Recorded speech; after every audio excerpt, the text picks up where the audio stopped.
결혼 축하해. 8개월 뒤에 결혼식이라며? 입사 1년 된 직장 동료가 결혼 소식을 알려왔습니다. 축하할 일이지만 저는 전혀 축하하고 싶지 않습니다. 일도 못하고 자기 일도 남에게 떠넘기는 사람인데 축의금까지 내야 한다니. 돈이 문제가 아닙니다. 너무 미워서 주기가 싫습니다. 저는 현재 기혼자이고 자녀도 있습니다.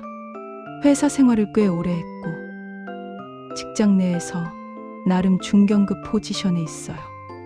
후배들을 챙기고 일도 열심히 하는 편입니다. 그런데 1년 전에 입사한 동료가 하나 있습니다. 처음엔 신입이니까 서툴 수 있다고 생각했어요. 누구나 처음엔 배워야 하니까요. 친절하게 가르쳐줬습니다. 하지만 1년이 지난 지금 이 동료는 전혀 나아지지 않았습니다. 아니, 오히려 더 심해졌어요. 일을 못합니다. 정말 못해요. 기본적인 업무조차 제대로 처리하지 못합니다. 실수도 잦고 마감도 자주 놓치고 퀄리티도 형편없어요. 그것도 모자라서 자기 일을 남에게 떠넘깁니다. 바쁘다는 핑계로, 어렵다는 핑계로, 잘 모르겠다는 핑계로 자기가 해야 할 일을 다른 사람에게 미룹니다. 선배님, 이거 제가 잘 모르는데 도와주실 수 있으세요? 선배님, 저 오늘 일찍 가봐야 해서 이거 좀 마무리해 주시면 안 될까요? 선배님, 이 부분 어떻게 하는 건지 모르겠어요. 제가 배운 적이 없는 것 같아요. 처음엔 도와줬습니다. 후배니까, 아직 모르니까 그럴 수 있다고 생각했어요. 하지만 1년이 지나도록 똑같은 질문을 반복하고 똑같은 실수를 하고 똑같이 일을 떠넘기는 걸 보면서 깨달았습니다. 이 사람은 배울 생각이 없구나. 그냥 남한테 떠넘기려고만 하는구나. 팀원들도 다 알고 있습니다. 이 동료가 일을 못한다는 거요. 다들 불만이 쌓여 있어요. 하지만 직접적으로 말하지는 못합니다. 회사 분위기상 그러기 어렵거든요. 그래서 저를 포함한 다른 팀원들이 이 동료의 일까지 떠안아서 처리하고 있습니다. 야근도 더 하고 주말에도 일하고 스트레스도 엄청 받으면서요. 그런데 얼마 전에 이 동료가 결혼 소식을 알려왔습니다. 저 8개월 뒤에 결혼해요. 청첩장 돌릴 테니까 꼭 와주세요. 다른 사람들은 축하한다고, 좋겠다고 말했습니다. 저도 어쩔 수 없이 축하한다고 말했어요. 하지만 속으로는 전혀 축하하고 싶지 않았습니다. 축하할 일이긴 합니다. 결혼은 인생의 큰 경사니까요. 하지만 이 사람에게는 전혀 축하해주고 싶은 마음이 들지 않았어요. 그리고 곧 알게 됐습니다. 이 동료가 결혼하고 나서 퇴사할 계획이라는 거요. 신혼집이 회사에서 멀다고 합니다. 출퇴근하기 어려운 거리래요. 그래서 결혼하고 얼마 안 있다가 그만둘 거라는 소문이 돌기 시작했습니다. 처음엔 소문인 줄 알았는데 이 동료의 행동을 보니까 확실했어요. 이 일을 더 대충 합니다. 전보다 더 루팡짓을 해요. 어차피 곧 그만둘 건데 열심히 할 필요 없다는 태도가 역력합니다. 이거 다음 주까지 해오라고 했는데 왜 안 했어요? 아, 깜빡했어요. 다음 주까지 할게요. 다음 주가 마감인데 다음 주까지 한다고요? 그럼 이번 주 안에 할게요. 하지만 이번 주가 지나도 안 합니다. 결국 다른 사람이 떠안아서 처리해요.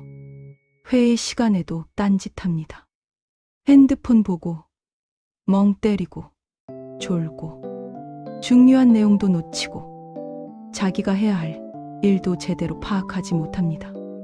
아까 회의에서 이 부분 담당하기로 했잖아요. 네, 제가요. 그런 얘기 있었어요? 회의록에 다 적혀 있는데요. 아, 못 들었나 봐요. 죄송해요.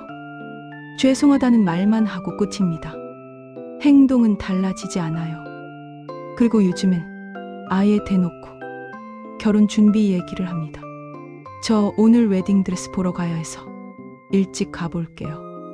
저 내일 예식장 계약하러 가야 해서 오전에 반차 쓸게요.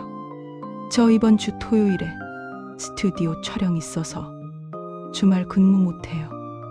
결혼 준비하는 건 당연한 권리입니다. 누구나 그럴 수 있어요.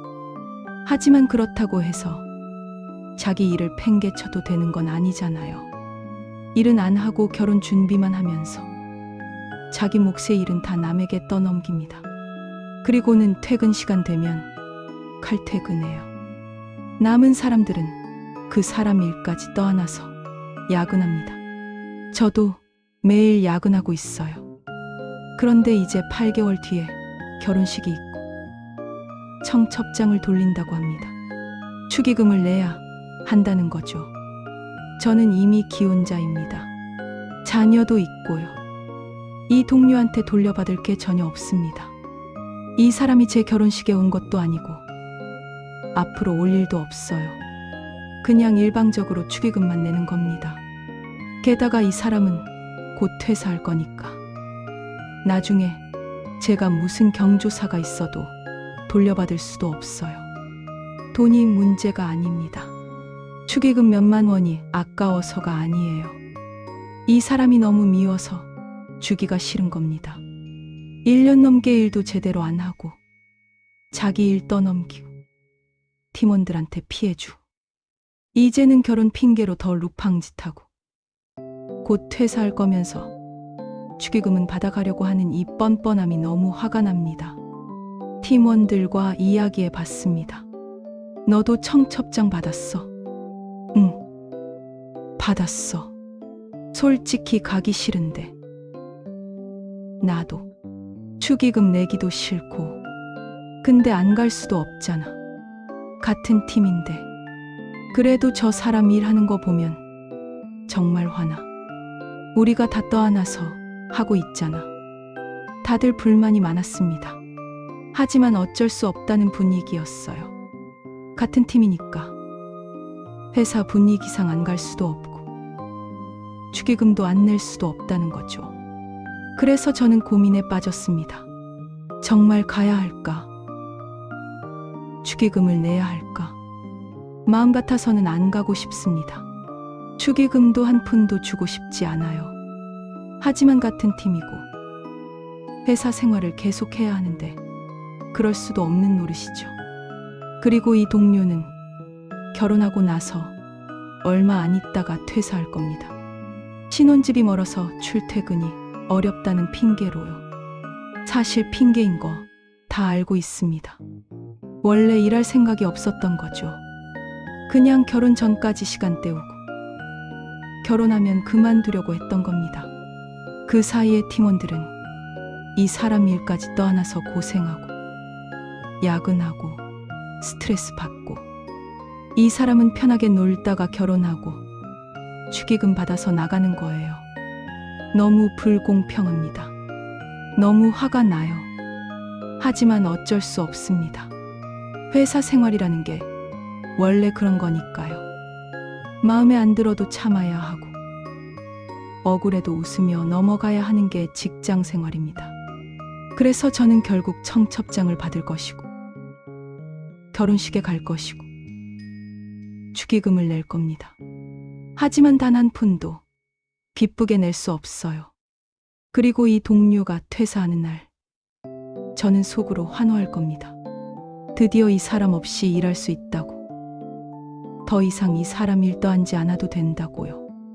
남은 기간 동안 같이 일하기 정말 싫습니다. 하지만 참아야 해요. 어차피 곧 나갈 사람이니까요. 돈은 둘째 치고 정말 미워서 축의금 주기가 싫습니다. 하지만 줘야 합니다. 이게 직장 생활이니까요. 결혼 축하합니다. 행복하세요. 그리고 빨리 퇴사하세요. 진심으로요.